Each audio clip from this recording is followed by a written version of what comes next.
kambal dito sa ano ba yan? Kambal inasal dito sa Kamias. Nakakain ako dyan once eh. Sarap. Buy one take one, kaya nga kambal inasal. Ewan mo, gano'n pa rin yung price. Dalawang manok, 150 na.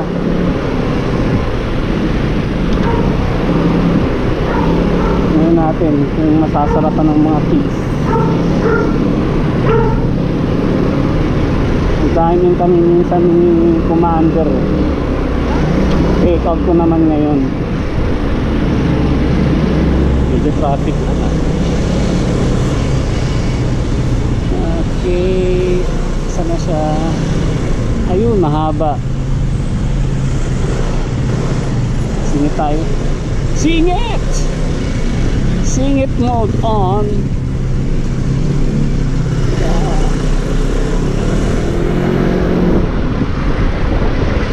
Lapit-lapit na yun eh. Nasa Kamis na tayo. Tignan natin kung meron pa. Minsan maaga magsara yun. Pag naubos na yung kakambal. Dahil lang po yung tip.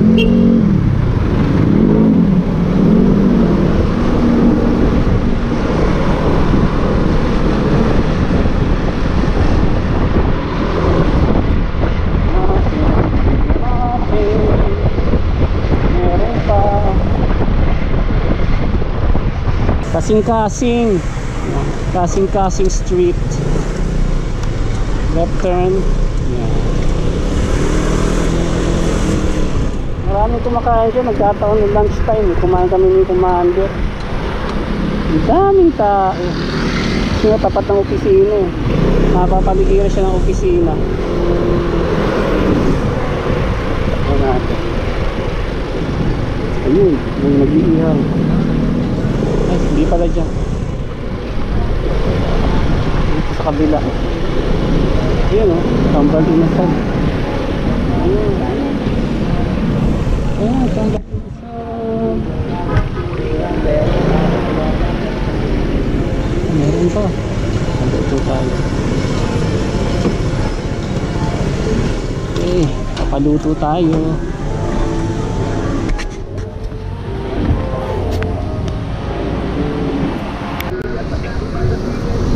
Okay. Ayan siya. Balit lang natin.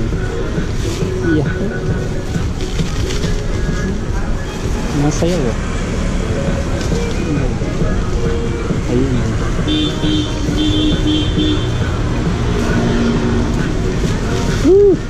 Di pantay.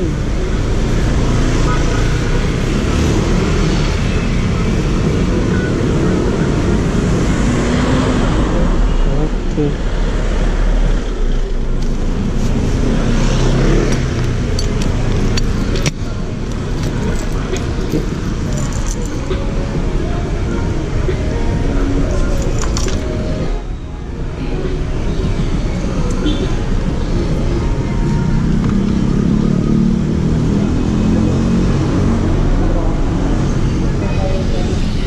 Diretso, we, diretso.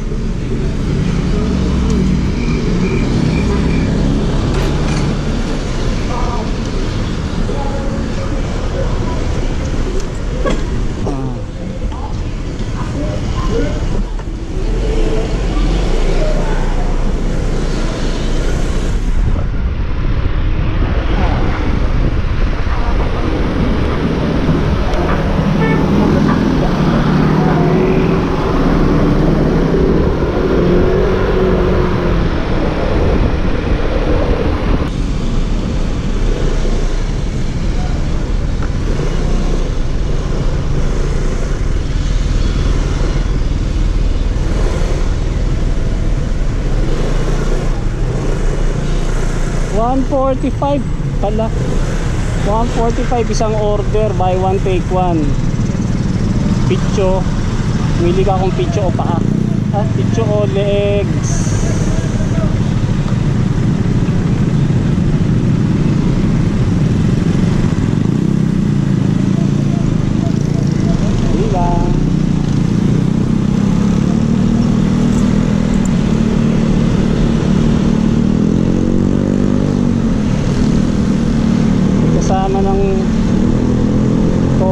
tsaka chicken sauce.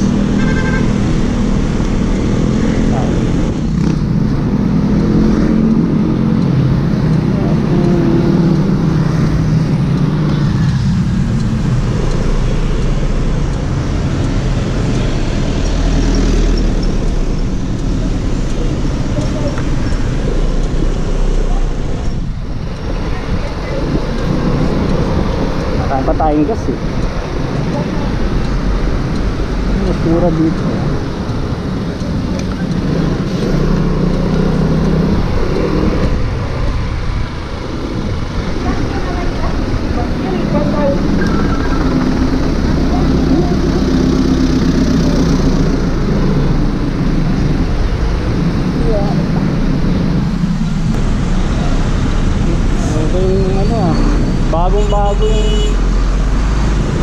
Bagong truck, garbage truck. Kaya nga lang yung amoy hindi bago na. Sirang-sira yung amoy.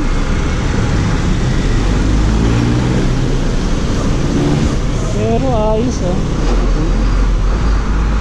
Kaya dapat mga garbage truck kulay puti. Kitang-kita mo. Mauna na tayo.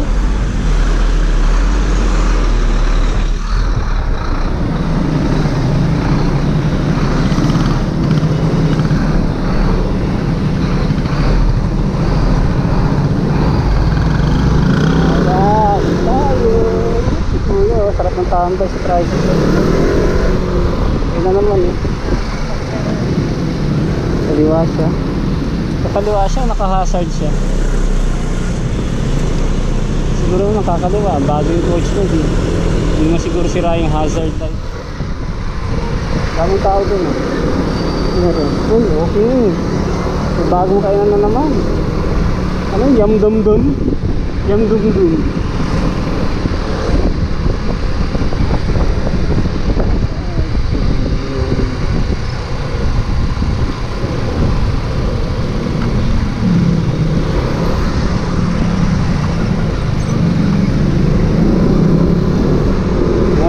Sa tamang oras ang ano natin, dinner.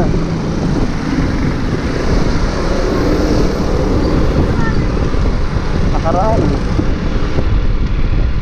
gabi eh, hindi pa magugutunin eh. Siguro kung di kami ginutom, wala nang kainan sa gabi hanggang umaga na ginutom.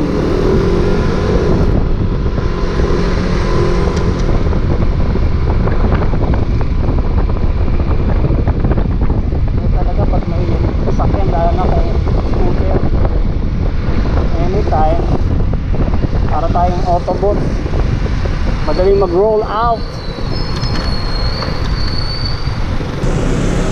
Ayun nga pala, yung pinapanood ako, Transformers. Naging unggoy na si Prime. Kaya lang kailangan ko i-post, kailangan lumabas.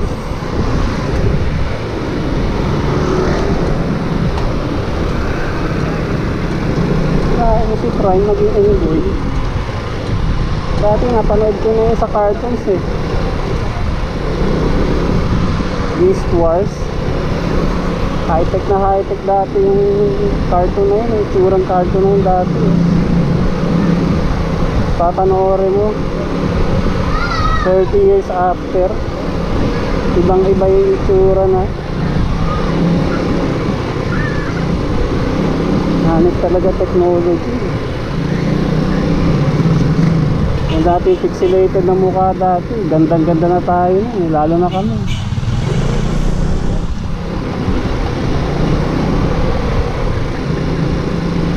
Saka ano namin yung mukha, kahit pixelated, alam namin yung mukha yun. Ngayon eh, nakulangan lang ng isang pigyawat sa mukha eh, hindi na makarealistic eh. Sobrang detalyado na, lalo siguro kung sa susunod na 30 years pa ang naitsura ng CGI.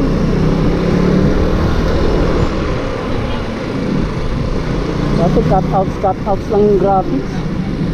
Hindi pa nga graphics tawag, cutouts.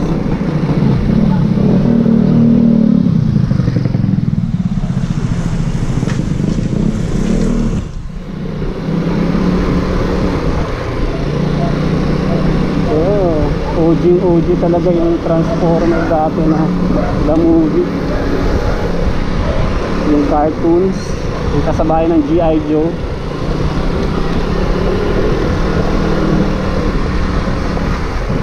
Betamax lang katapat nun eh.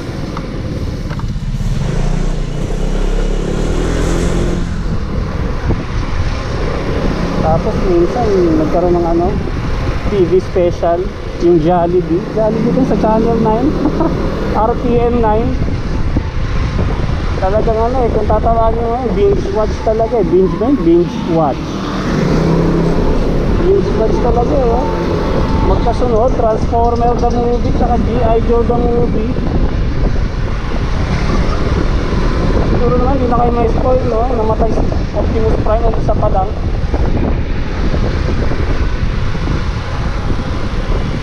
Nagkaroon ng bagong Optimus Prime, hindi na Optimus Prime pangalan. Tapos pagkatapos nun, G.I. Joe naman, ganun din, namatay din si Duke. Parehas ang scriptwriter, namatay yung bida. Ilang taon mo pinapanood sa TV, black and white pa, oh. Tapos yung series na G.I. Joe tsaka Transformer, pagdating sa movie, first 15 minutes yata nung palabas, patay ka agad yung ano, bida. Ikaw tayo.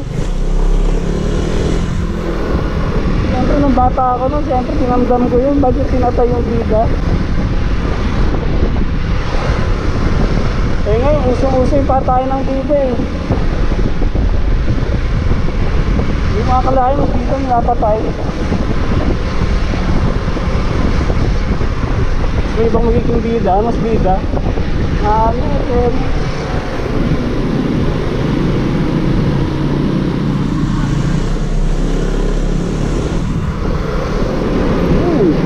Good old days.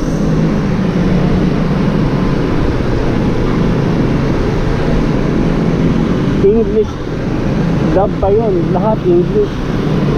Hindi pa Pinoy dub.